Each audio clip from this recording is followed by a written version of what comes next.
అంగన్వాడీలను బలోపేతం చేసేలా రాష్ట్ర ప్రభుత్వం మరో కార్యక్రమానికి పూనుకుంది.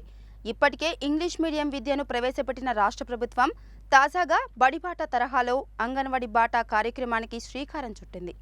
నల్గొండ జిల్లాలో 9 అంగన్వాడీ ప్రాజెక్టులుండగా వీటి పరిధిలో 2093 అంగన్వాడీ కేంద్రాలున్నాయి.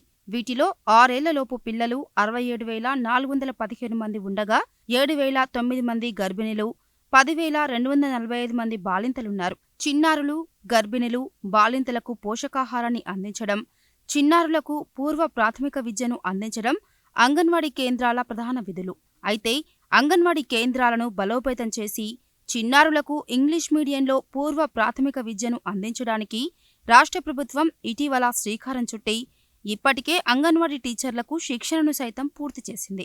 ఈ క్రమంలో అంగన్వాడీ కేంద్రాల్లో చిన్నారుల సంఖ్యను పెంచడమే లక్ష్యంగా తాజాగా అమ్మ మాట అంగన్వాడీ బాట పేరుతో కొత్త కార్యక్రమానికి శ్రీకారం చుట్టింది. ప్రభుత్వ పాఠశాలల్లో విద్యార్థులను చేర్పించడానికి ప్రొఫెసర్ జయశంకర్ బడిబాట పేరుతో ప్రతి ఏడాది నిర్వహించే కార్యక్రమం తరహాలోనే అంగన్వాడీ కేంద్రాలలో అమ్మమాట అంగన్వాడీ బాట పేరుతో కొత్త కార్యక్రమానికి ప్రభుత్వం శ్రీకారం చుట్టింది.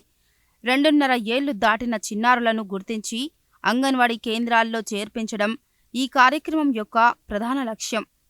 ఈ కార్యక్రమం ఈ నెల 15న సోమవారం నుండి వారం రోజుల పాటు నిర్వహించనున్నారు.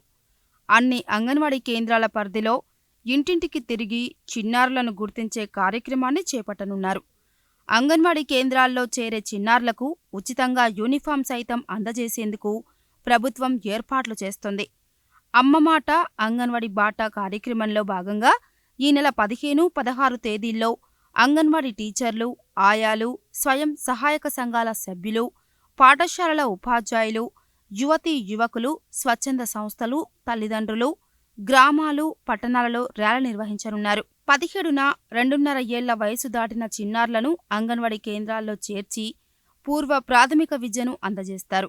అంతేకాకుండా పాఠశాల, కళాశాల విద్యకు దూరంగా ఉన్న బాలికలను సైతం గుర్తించి స్థానిక ప్రజాప్రతినిధులతో సమావేశాన్ని ఏర్పాటు చేసి వారు విద్యాసంస్థల్లో చేరేలా అవగాహన కల్పిస్తారు. ఈ నెల 18న అంగన్వాడీ టీచర్లు, ఆయాలు ఇంటింటికి వెళ్లి 2.5 ఏళ్ల వయసు దాటిన చిన్నారులను గుర్తించి అంగన్వాడీ కేంద్రాల్లోనే పూర్వ ప్రాథమిక విద్య అందించే విధానాన్ని తల్లిదండ్రులకు వివరిస్తారు. ఈ నెల 19 స్వచ్ఛ అంగన్వాడీ పేరుతో అంగన్వాడీ కేంద్రాలను పరిశుభ్రంగా తీర్చిదిద్దుతారు. స్థలం ఉన్నచోట మొక్కలు నాటేలా చర్యలు తీసుకోనున్నారు. ఈ నెల 20న ఎర్లీ చైల్డ్హుడ్ కేర్ డెవలప్మెంట్ డేతో పాటు సామూహిక అక్షరాభ్యాసం కార్యక్రమం నిర్వహిస్తారు. చిన్నారులచే అక్షరాలు దిద్దడం ప్రారంభించడంతో పాటు చిన్నారుల తల్లిదండ్రులు, బంధువులను పిలిపించి పూర్వ ప్రాథమిక విద్యపై వారికి అవగాహన కల్పిస్తారు. చిన్నారులచే అక్షరాలు దిద్దించడం ప్రారంభించడంతో పాటు చిన్నారుల తల్లిదండ్రులు, బంధువులను పిలిపించి పూర్వ ప్రాథమిక విద్యపై వారికి అవగాహన కల్పిస్తారు. అదేవిధంగా అంగన్వాడీ కేంద్రాల్లో అందుతున్న సౌకర్యాలను వారికి ప్రత్యక్షంగా చూపిస్తారు. ఇలా వారం రోజుల పాటు ఒక్కో రోజు ఒక్కో కార్యక్రమాన్ని నిర్వహించి చిన్నారుల తల్లిదండ్రులకు అవగాహన కల్పించి చిన్నారులను అంగన్వాడీ కేంద్రాల్లో చేర్చేలా ప్రణాళికలు రూపొందించారు. అందరి సహకారంతో ఈ కార్యక్రమాన్ని విజయవంతం చేయడానికి ఐసీడీఎస్ అధికారులు కృషి చేస్తున్నారు.